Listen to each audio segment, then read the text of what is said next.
አረቦቹ አሜሪካ ላይ አመጹ፣ የጦር መሰረቶች ፈረሱ።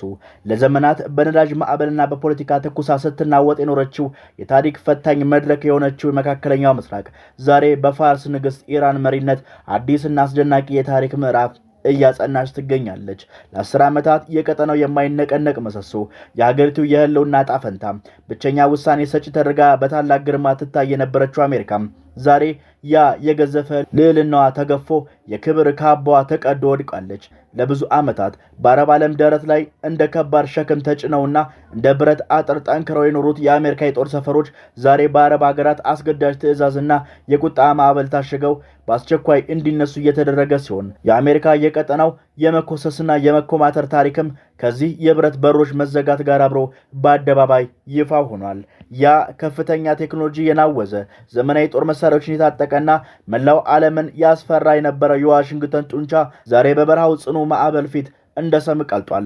ዋሽንግተን በመካከለኛው ምስራቅ የነበራት የፖለቲካ ተሰሚነትና የዲፕሎማሲ ልዕልና በኢራን ስልታዊ ድል ተንቆጥቁጦ ንግስናዋ በአፈርና አሸዋ ለብሶ ከቁም ነገር የማይቆጠር ትቢያ ሆኖ ቀርቷል። ከአሜሪካ መውጣት ማግስት በቀጠናው የተፈጠረው ሰፊ የኃይል ክፍተት ለመሙላት አዲሷ መሪ ኢራን በግርማ ሞገስና በልበ ሙሉነት ብቅ ብላለች። ትናንት ለአሜሪካ ፈቃድ ያጎነበሱት የአረብ ሀገራት ዛሬ ፊታቸውን በኩራትና በይፋ ወደ ቴሄራን እያዞሩ ሲሆን ከአዲሷ የፖለቲካ ውትድርና አዝማች ጋር አጋርነታቸውን በማወጅ አዲሱን የመካከለኛው ምስራቅ የኃይል ማዕከል በጋራ መገንባት ጀምሯል። ይህ ስልታዊ ሽግግር የአሜሪካን የዘመናት የበላይነት ታሪክ ያከሰመና የቀጠናውን ይዞታ ሙሉ በሙሉ ለምስራቁ ዓለም ያስረከበ ታላቅ የታሪክ መዘውር ሆኖ ተመዝግቧል።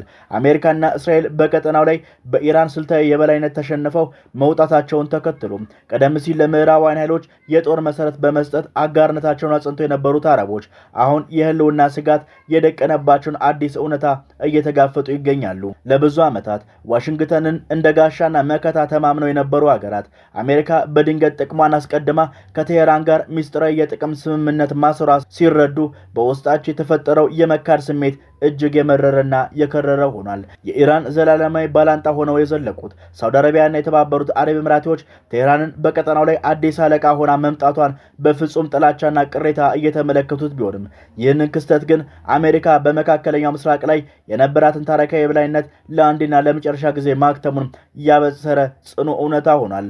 በአሜሪካ የውጭ ጉዳይ ሚኒስትር ማርክ ሩቢዮ መሪነት የተጀመረው አዲሱ የዲፕሎማሲ ግብግብ ይህንን የአረብ ሀገራትን አመጽና ፊቱን የማዞር ጉዞ ለመግታት የተደረገ የመጨረሻው የሽንፈት ሙከራ ተደርጎ ሊወሰድ ይችላል። የውጭ ጉዳይ ሚኒስትሩ ወደ ባህሬን ያደረጉትና የባህረ ሰላጤውን የትብብር ምክር ቤት ጂሲሲን ስብሰባ የታከከውን ይፋዊ ጉብኝት ዋሽንግተን በቀጠናው ያጣችውን የክብር ታማኝነትና የመከላከል አቅም ለመመለስ የምታደርገውን የከረረ የህልውና ትግል ያሳያል።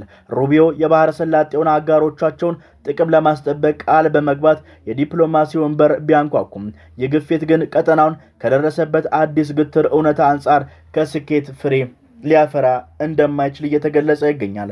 ዋሽንግተን ለዓመታት የዘረጋችውን የቁጥጥር መረብ በአዲሱ የኃይል አስተላለፍ እየተቀደደ መሆኑን የተረዳው የዋይት ሀውስ አስተዳደር ስምምነቱን ለመታደግና የአረብ ሀገራትን ክንድ መልሶ ለመጠምዘዝ የሩቢዮን የዲፕሎማሲ ልክ ቢልክም የያዘውን አስፈሪና ማባበያ ገል ለ10 ዓመታት ከአሜሪካ ጋር የደምና የስጋ ትስስር የመሰረቱትን እንደ ሳውዲ አረቢያና የተባበሩት አረብ ኤምሬቶች ያሉ የነዳጅ ከበርቴ ሀገራት ጽኑ አቋም ሊያናውጥ የሚቻለው አለንም። የዓለም መሪዎች የሩቢዮን ጥሪ ወደ ጎን በመተው የራሳቸውን ሉዓላዊነት የነጻነት መንገድ መምረጥ ቀጥለዋል።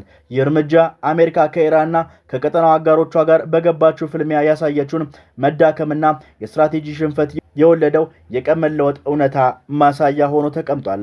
አሜሪካ በቀይ ባህር በየመንና በሶሪያ ምድር የነበራት ወታደራዊ መከላከያና ግርማ ሞገስ በኢራን በሚደገፉ ኃይሎች ተደጋጋሚ ጥቃቶች ሲናጋና ዓለም ንግድ መስመር በአይኗ ስር ሲዘጋ ያዩት የአረብ ሀገራት የዋሽንግተንን የደህንነት ዋስትና አስተማማኝ እንዳልሆነ በተግባር ተገንዝበዋል።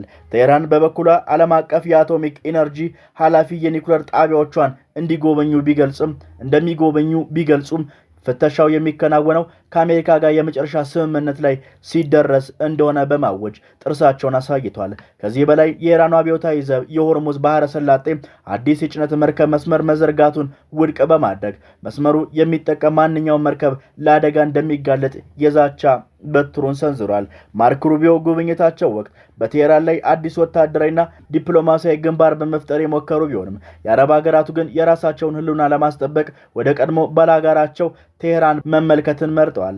አሜሪካ በኢራን ላይ የጣለችውን የኢኮኖሚ ማዕቀብና የከፍተኛ ጫና ፖሊሲ የኢራንን ክንድ ማዳከም ሲያቅተው ሳውዲ አረቢያና ኢራን በተደካዊ የቤጂንግ ስምምነት የዓመታት ጠላትነታቸውን አቁመው የዲፕሎማሲ ግንኙነታቸውን ካደሱ በኋላ መንገድ ተቀይሯል። ማርክ ሩቢዮ ይህን ግንኙነት ለማላላትና አረቦቹ መልሶ ወደ ዋሽንግተን ጥላ ስር ለማስገባት ያደረጉን ተስፋ አስቆራጭነት ጥረት ፍሬ ሳያፈራ ቀርቷል። በተመሳሳይ የተባበሩት አረብ ኤሚሬቶችና ኩዌትን ከአሜሪካ ማስጠንቀቂያ ይልቅ ከኢራን ጋር ያላቸውን ግንኙነት ወደ አምባሳደርነት በማሳደግ የራሳቸውን ብሔራዊ ጥቅም አስቀድመዋል። ይህ የአሜሪካ ተጽዕኖ የመናቅ አመጽ በዲፕሎማሲ ብቻ የተገደበ ሲሆን የዓለም ኢኮኖሚ ስርዓት እስከ መናቅ የደረሰ ነው። ሳውዲ አረቢያና የተባበሩት አረብ ኤሚሬቶች ከአሜሪካ መራሹ የዶላር የበላይነትን የምዕራባውያን ተጽዕኖ ለመውጣት ፊታቸውን ወደ ምስራቁ ዓለም በማዞር የብሪክስና የሻንጋይ ትብብር ድርጅት አባል በመሆን ከኢራን ከቻይናና ከሩሲያ ጋር በአንድ ማዕድ ተቀምጠዋል። ማርክ ሩቢዮ ጉብኝታቸውን ስኬታማ ለማድረግና የአረብ ሀገራት ከቤጂንግና ከሞስኮ ጋር ያላቸውን ወታደራዊና ኢኮኖሚያዊ ትብብር እንዲቀንሱ ግፊት ቢያደርጉም ምላሹ ግን በፍጹም ውድቅ መሆን ነበረ። በየመን ምድር ለዓመታት ሲካሄድ የነበረው ደም አፋሳሽ ጦርነት በአሜሪካ የጦር መሳሪያና ስትራቴጂ ለመጨረስ ከመሞከር ይልቅ አረብ ሀገራት ዛሬ ላይ ከሁቲ አማጽያና ከቴህራን ጋር በቀጥታ ጠረጴዛ ዙሪያ በመቀመጥ ሰላምን መምረጣቸው ማርክ ሩቢዮ የያዙትን የቀጠናዊ ማግለል አጀንዳ ሙሉ በሙሉ አክሽፎታል። በዚህም የመካከለኛ ምስራቅ የጦር አውድማ ላይ ደግሞ የሊባኖስ ጉዳይ ሌላኛው ዋነኛው የመፋለሚያ ነጥብ ሆኖ ቀጥሏል። አሜሪካና ኢራን ጦርነታቸውን ያቆሙት የመግባቢያ ሰነድ በእስራኤል በሄዝቦላ መካከልም የተኩስ አቁም እንዲደረግ ቢያስገድድም የእስራኤሉ መከላከያ ሚኒስትር እስራኤል ካትዝ ግን የዩናይትድ ስቴትስ ፍላጎትን ቢሆን እንኳን የሀገራቸውን ጦር ከደቡብ ሊባኖስ የደህንነት ቀጠና እንደማያፈገፍግ በቴል አቪቭ በተካሄደ ኮንፈረንስ ላይ በይፋ አስታውቋል። ከሊባኖስ ድንበር እስከ 10 ኪሎ ሜትር ዘልቆ የሚገኘው ይህን ይዞታ እስራኤል የያዘችው በታንክ በፈንጂና በጥቃት ለደረሰባት መከላከያ ሲሆን ካትዝ በሰጡት መግለጫ የተፈናቀሉ 200,000 የሊባኖስ ነዋሪዎች ወደ ቀድሞ ቀያቸው እንደማይመለሱና ጦራቸው ሳይነቃነቅ እንደሚቆይ አረጋግጧል። ይህ በእንዲህ እንዳለ ግንባሩ አሁንም ደም መፍሰሱን አላቆመም። በደቡብ ሊባኖስ በተካሄደ ወታደራዊ ዘመቻ ላይ አንድ የእስራኤል ወታደር መገደሉን ጦሩ ያመነ ሲሆን በሌላ በኩል በእስራኤል ወታደሮች አቅራቢያ ታይተዋል የተባሉ 2 የሄዝቦላ ታጣቂዎች በእስራኤል አየር ጥቃት መገደላቸው ተነግሯል። ይህ በሊባኖስ ምድር የሚካሄደው ጦርነት ከኢራን ሰፊ ድርድር ጋር የተሳሰረ ሲሆን የኢራን ፓርላማ አፈ ጉባኤ መሐመድ ባጋር ጋሊባፍ በበኩሉ እስላማዊ ትብብር ድርጅት ስብሰባ ላይ ለእኛ በሊባኖስ የተኩስ አቁም መውረድ በኢራን ምድር ተኩስ እንደማቆም ያህል እኩል ዋጋ አለው በማለት ጉዳዩን ትልቅነትና ስልታዊ ትብብር በግልጽ አስምረውበታል። በአጠቃላይ የመካከለኛው ምስራቅ አረብ ሀገራት ለአሜሪካ የነበራቸውን የዘመናት ታዛዥነት አሽቀንጥረው በመጣል ማርክ ሩቢዮን ተደጋጋሚ ልመና፣ ማባቢያና ማስፈራሪያ ወደ ጎን በመግፋት የራሳቸውን ዘላቂ የደህንነት የኢኮኖሚ መስመር በራሳቸው ሉዓላዊነት ብዕር እየሳሉ ይገኛሉ። ይህም በቀጠናው ላይ ለትውልድ ነክሶ የነበረውን የአሜሪካ ፍጹም የበላይነት አክስሞ የታሪክ መዝገብ ላይ ተጽፎ የሚቀር የትላንት ትዝታ እንዲሆን እያደረገው የመጣ የዘመናችን ታላቅ እውነታ ነው።